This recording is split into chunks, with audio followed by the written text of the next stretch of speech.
Diego, nous commençons notre enseignement de ce soir. Ça, c'est notre deuxième journée qu'on a commencé depuis hier notre enseignement sur le thème « C'est quoi ta lèpre ?» Et aujourd'hui, c'est notre premier jour de jeûnes et prières que nous avons commencé à minuit. Donc nous sommes ici avec les bien-aimés, on est campés en train de chercher Dieu. Et le but des classes, c'est qu'il faut chercher l'Éternel quand il se trouve. Amen. Alors comme Dieu est là, on ne peut que le chercher. Mais beaucoup de gens chercheront Dieu quand Dieu ne sera pas là. Parce qu'il faut chercher Dieu quand tu es en bonne santé, tu as toutes tes facultés en fonction. C'est là qu'il faudrait chercher Dieu. Et c'est là que Dieu se glorifie. Et Dieu aime ça quand nous le cherchons, quand nous avons toutes les capacités fonctionnelles. Gloire au Seigneur. Alors, notre texte est tiré dans le livre de 2 Rois, chapitre 5. Hier, on a commencé au verset 1 jusqu'au verset 5e. Nous avons parlé de l'histoire de Naaman, le chef d'armée syrien. Mais avant ça, on avait expliqué qu'est-ce que la lèpre. La lèpre est une maladie comme la tuberculose. Une maladie qui est contagieuse. Mais la tuberculose est à l'interne et lui, il est à l'externe. Et comme la tuberculose est vachement contagieuse, c'est la même chose aussi avec la lèpre, elle est contagieuse. Mais hier, j'ai appris que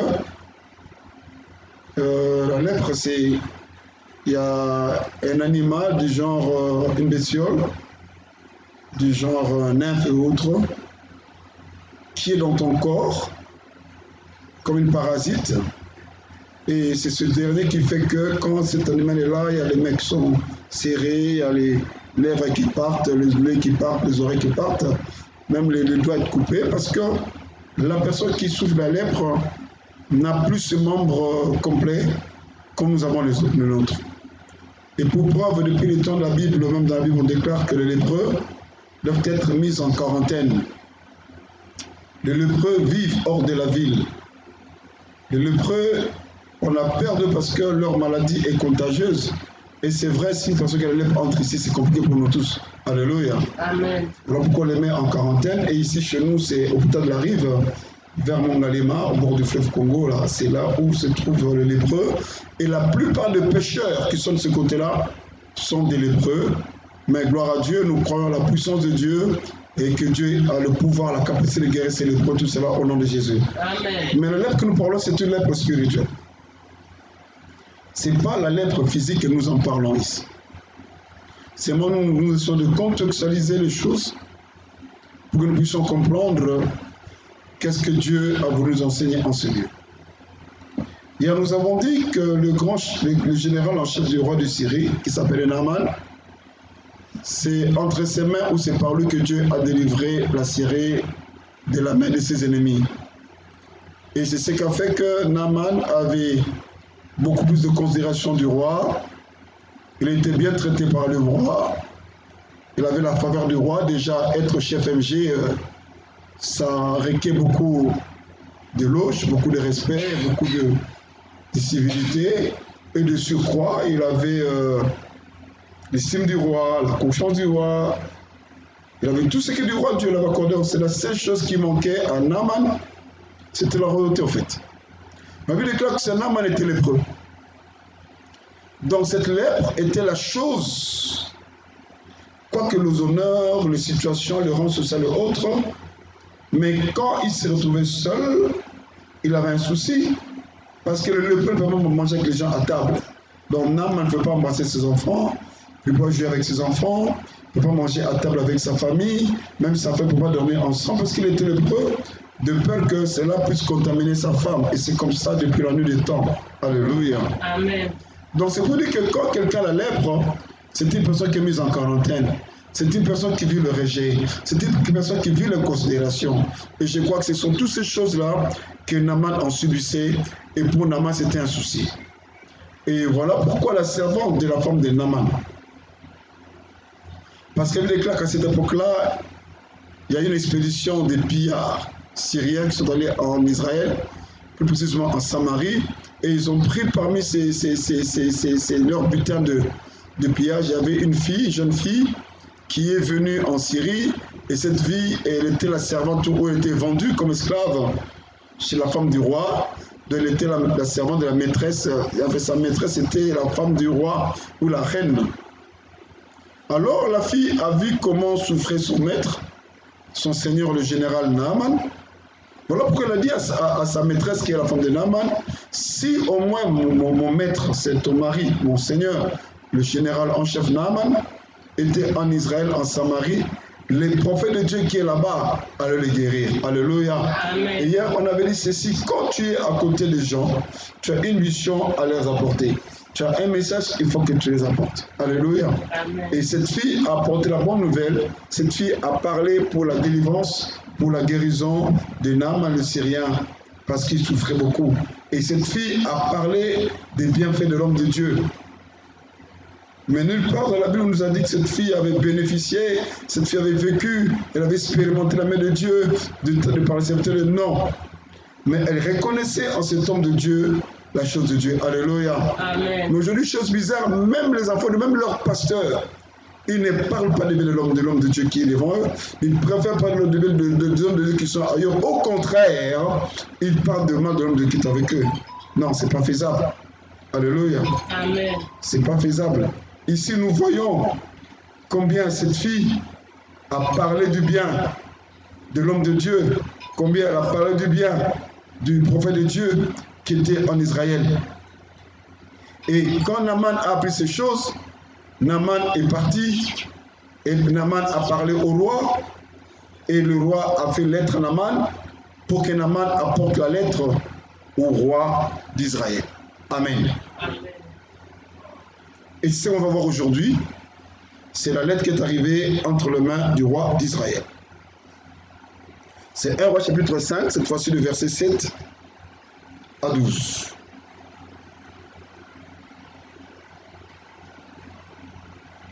Suivez très bien. Dès que le roi d'Israël eut fini de lire la lettre, il déchira ses vêtements et s'écria, « Suis-je Dieu, moi, avec le pouvoir de faire mourir ou de faire revivre les gens? Voilà le roi de Syrie qui m'envoie quelqu'un à guérir de la lèpre. Vous voyez bien, il cherche à m'entraîner dans un conflit. » Lorsque le prophète Élisée apprit que le roi d'Israël avait déchiré ses vêtements, il lui fit dire, « Pourquoi es-tu pareillement bouleversé? Cet homme n'a qu'à venir chez moi, et il saura qu'il y a vraiment un prophète dans le pays d'Israël. » Naaman vint donc avec son char et ses chevaux, et attendit devant la porte de la maison d'Élisée. Élisée envoya quelqu'un lui dire, « Va te plonger cette fois dans l'eau du Jourdain. Alors tu seras guéri et purifié. » Naaman s'en alla très mécontent en disant, « Je pensais que le prophète sortirait de chez lui pour se présenter devant moi, qui prierait le Seigneur son Dieu, passerait sa main sur l'endroit malade et me guérirait de ma lèpre. D'ailleurs, les rivières de Damas, la Bana et le Parpar valent certainement mieux que tous les cours d'eau du pays d'Israël. Ne pourrais-je pas m'y plonger pour être purifié? » Voilà, c'est ce contexte ici, c'est avec ce texte ici que nous allons échanger ce soir avec vous. Alléluia. Amen. Comme Naaman était malade, comme Naaman avait la lèpre, la chose qui l'a tourmenté, c'est même ça notre thème, c'est quoi ta lèpre? Et ce soir on te pose la question, quelle est la chose qui te tourmente? Quelle est la chose qui t'ôte la paix? Quelle est la chose qui fait que tu ne dors pas la nuit? Quelle est la chose qui te pousse à beaucoup penser? Quelle est la chose qui te pousse à beaucoup réfléchir? Parce que Naaman, la chose qui l'a dérangé, c'était la lèpre. Alléluia. C'était la lèpre physique. Et toi, tu es lèpre spirituelle. La chose que les gens te refoulent, la chose que les gens te rejettent, la chose que les gens ne veulent pas s'approcher de toi. C'est ce qu'on appelle aussi une lèpre. Amen. Amen. Mais heureusement, Naaman était conscient de son état. Mais aujourd'hui, beaucoup d'enfants de Dieu n'en sont pas conscients de leur état. Et c'est vrai, même ici ce soir, on fait semblant de très bien, pourtant on n'est pas bien. Et j'ai appelé ça une zone de confort. Beaucoup d'ici ce soir sont contents de voir l'état où se trouvent et disent moi ça marche, mais je te dis ça ne marche pas. Alléluia. Amen. Je vous dis que moi je ne dors pas. Depuis bientôt presque un mois. Je travaille toute la nuit. Déjà, je dors par terre. Et à part dormir par terre, je travaille toute la nuit parce que je suis conscient de mon état. Alléluia. Je ne pouvais pas faire semblant. Je ne pouvais pas paraître. Et c'était l'état de Naaman. La journée, tout le monde le respectait. Il était le grand général, lui qui avait l'estime du roi, lui qui avait tout, qui avait la considération du roi. Mais quand il rentrait à la maison, il ne pouvait pas embrasser sa femme. Quand il rentrait à la maison, il ne pouvait pas prendre ses enfants entre les mains. Quand il rentrait à la maison, il ne pouvait pas manger avec tout le monde. Même quand il était avec le roi, il était l'un du roi. Alléluia. Amen. Voilà pourquoi quand la petite fille, l'esclave, la servante de la femme de Naaman a parlé à la femme de Naaman, et quand Naaman a parlé à Naaman, comme il connaissait son cas, sa situation, il en était conscient, il est parti chez le roi. La chose qui t'empêche, mon frère, ma soeur, à vivre la main de Dieu, parce que tu ne prends pas ta chose en considération. Ici, le jour que j'écouterai quelqu'un dire Amen, levez la bango, cette personne, je vais la chasser de la communauté. Parce que Dieu ne parle pas aux gens, Dieu te parle à toi. Amen. Alléluia. Amen. Vous levez la bango, non. Que Dieu te parle.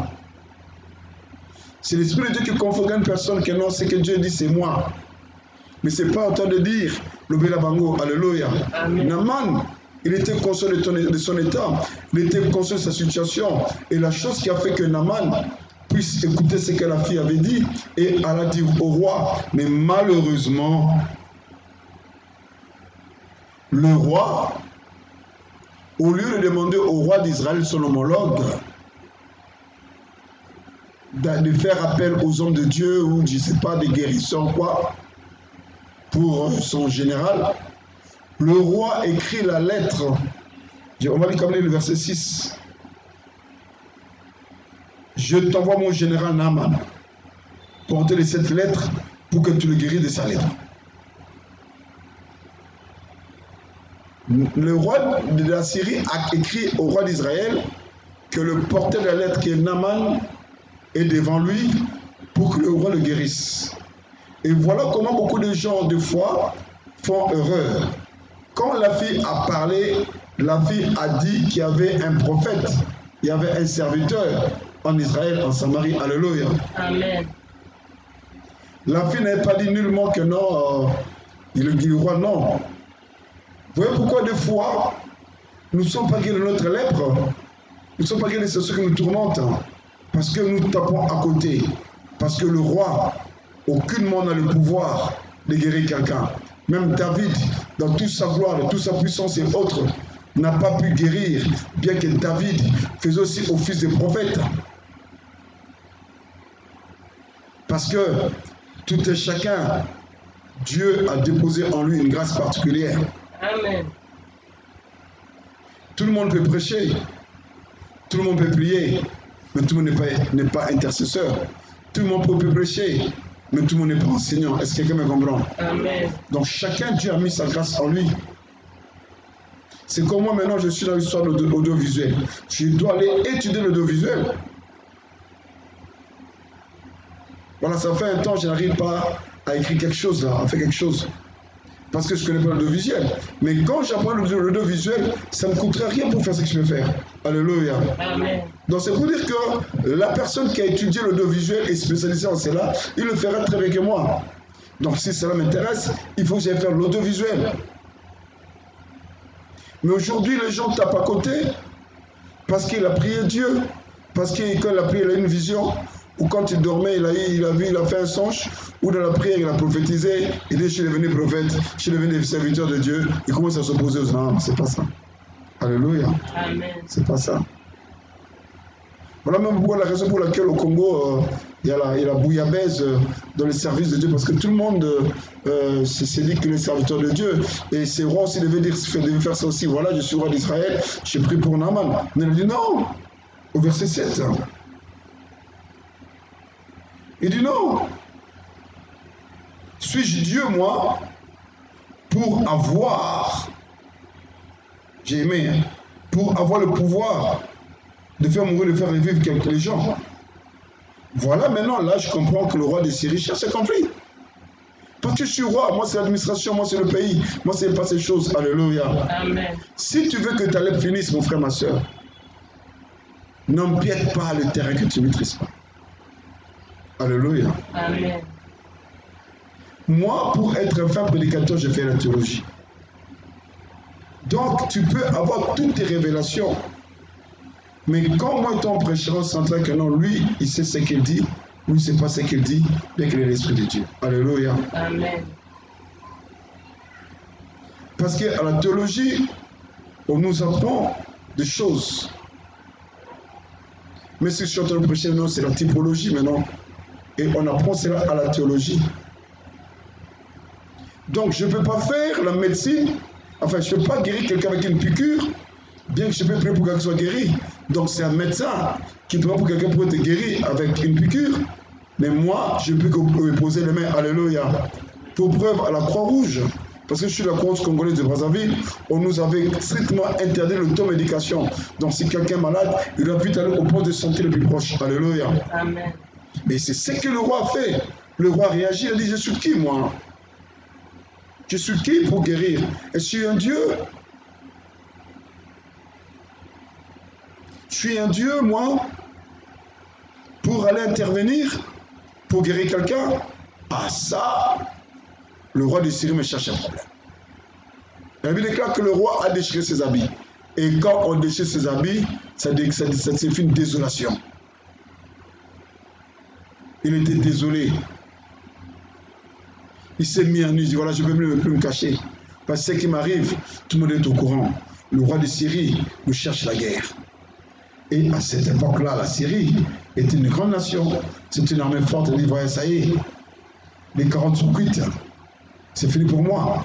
Et Élisée, l'homme de Dieu, a écouté ces choses. Élisée a appris ces choses. Et Élisée a dit ceci. Il envoie le message au roi.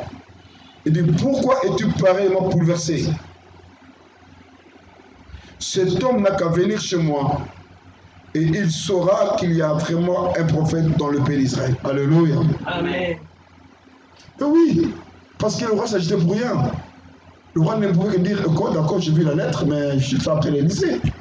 Non, je vais d'accord, va chez Élisée. Alléluia. Amen. Je vais te dire une chose. L'agitation, c'est aussi une lèpre. Alléluia. Amen. Les gens qui sont avec moi comprennent que moi je minimise tous les problèmes. Parce que je ne suis pas un lépreux. Ce sont les lépreux qui sont agités. Quand il y a un problème, ils se plaignent. Je cherche à comprendre, mais dans son pays, il avait un prophète. Amen. Amen. C'est comme les enfants de Dieu. Quelqu'un tombe malade, au lieu d'appeler l'homme de Dieu qui prend au téléphone, il court à l'hôpital. Il arrive à l'hôpital, ça dégénère, il appelle l'homme de Dieu. Non, c'est une lèpre.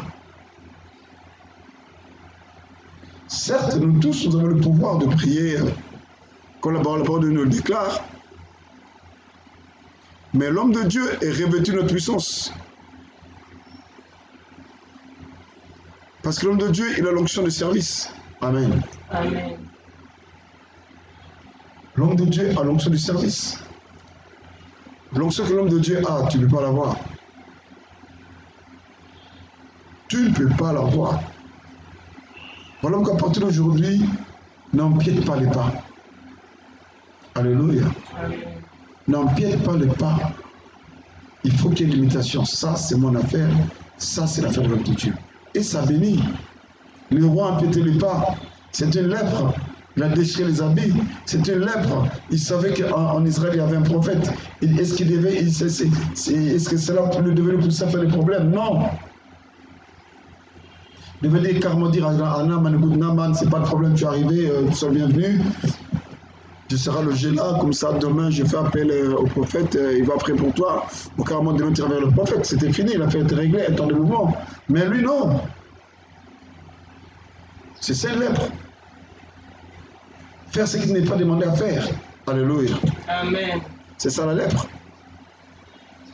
Tu fais ce que tu ne peux pas le faire, c'est ça la lèpre. Chacun peut faire ce que Dieu demande de faire. Amen. Amen. Et Élisée a dit que le roi envoie cet homme. Il a dit, cet homme n'a qu'à venir chez moi. Et il saura qu'il y a vraiment un prophète dans le pays d'Israël. Voilà. Je suivais dernièrement sur MCTV un jeune homme qui fait beaucoup de miracles a dit, si aujourd'hui il n'y a pas de miracle, parce qu'on a peur de prier pour les cas terribles, les cas extrêmes, devant tout le monde. Mais on veut prier pour ces gens-là à l'écart. Dieu n'agit pas à l'écart. Alléluia. Amen. Dieu agit devant tout le monde. Et voilà pourquoi Élisée a dit, il saura qu'il y a un prophète en Israël.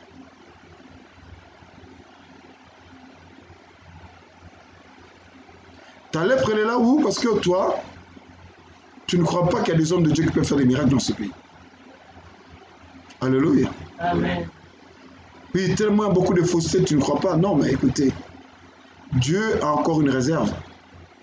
Dieu a encore ses serviteurs, des vrais serviteurs qui prient et qui font des miracles. Alléluia. Amen. Ici, c'est Élisée qui dit, il n'a qu'à venir vers moi. Et il verra. La Bible déclare ceci. Naaman vint donc avec son char et ses chevaux et attendit devant la porte de la maison d'Élisée. Il est venu, et c'est vrai, quand quelqu'un a des problèmes, quand quelqu'un a une situation difficile, il se voit tous les saints, partout on l'appelle, il y va. Ça c'est vrai. Et comme on a dit que la guérison était entre les mains de Naaman, qu'est-ce qu'il a fait? Il est allé chez Naaman. Et il s'éteint devant la porte de la maison de Naaman. Gloire au Seigneur. Et écoutez, qu'est-ce qui se passe?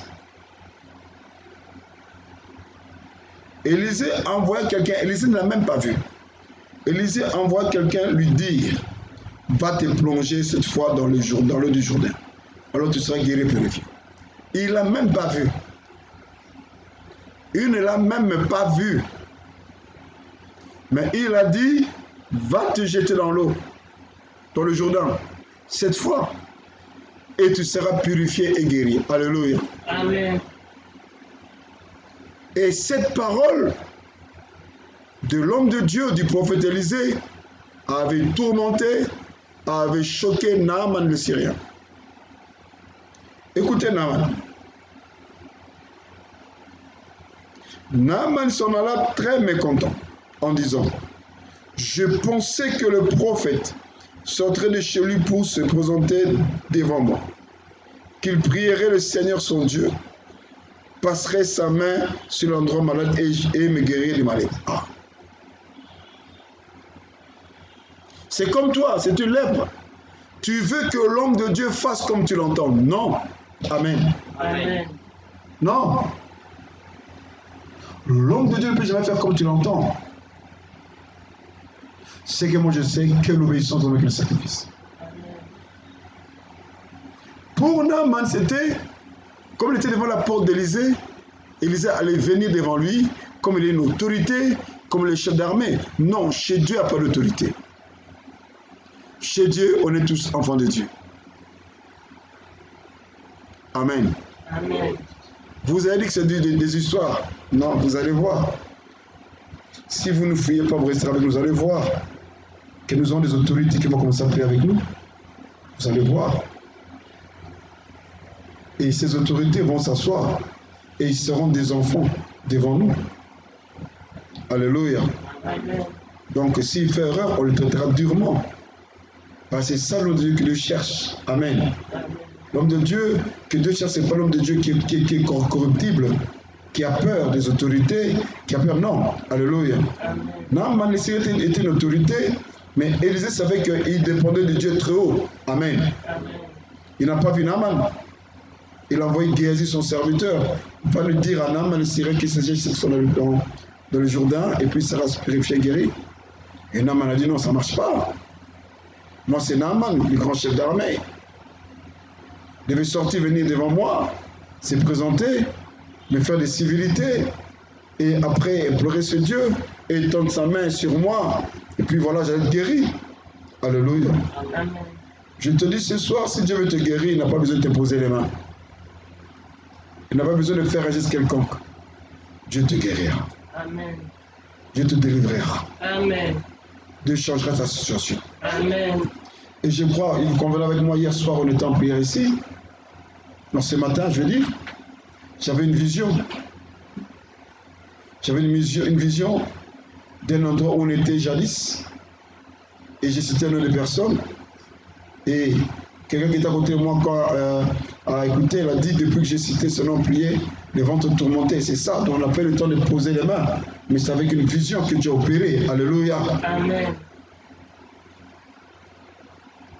Aujourd'hui, l'homme aime les sensationnels, mais Dieu n'agit pas dans les sensationnels. Tout hier soir, on a vu.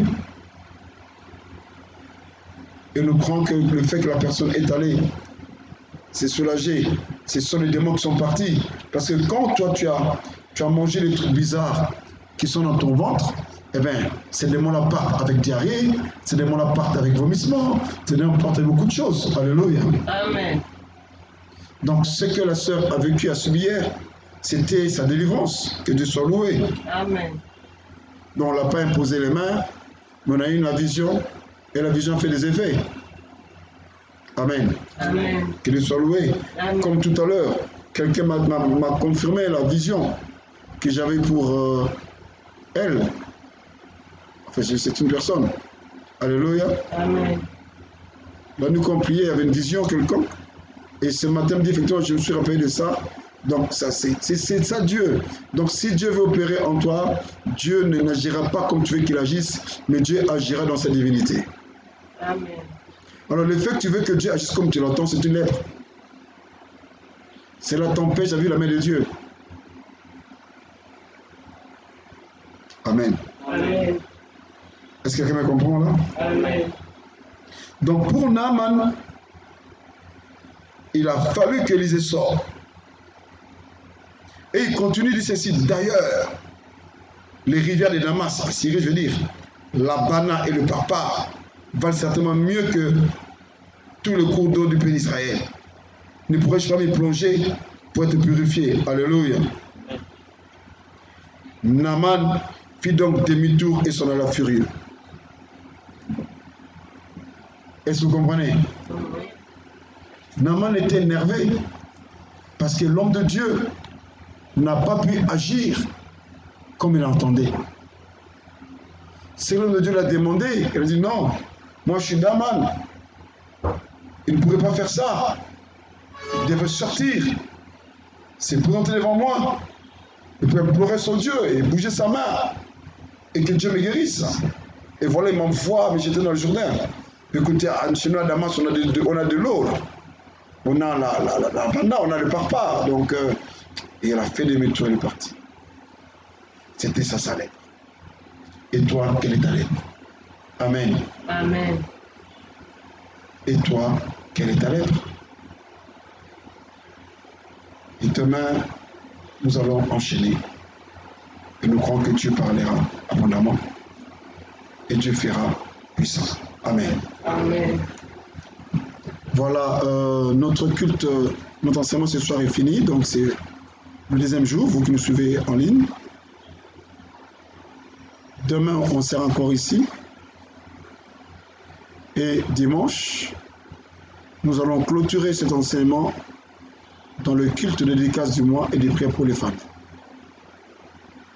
Et ce culte de dédicace du mois est sanctionné, couronné par l'offrande de dédicace. Donc, si toi tu es en RDC, au Congo-Brazzaville, Burundi, Rwanda, tu peux apporter 1000 francs. Mais si tu es en Afrique du Sud, c'est 10 Rand. En France, c'est 10 euros. Enfin, en Europe, 10 euros. En Amérique, 10 dollars. Par personne, bien sûr. Tu peux l'envoyer en MoneyGram au Western Union. Parce que dimanche, on aura un culte. On va prier aussi en live. On sera en simultané, moi je crois, sur YouTube et Facebook. Nous croyons parce que Dieu est en train de nous aider. Je crois que nous allons rétablir le fait.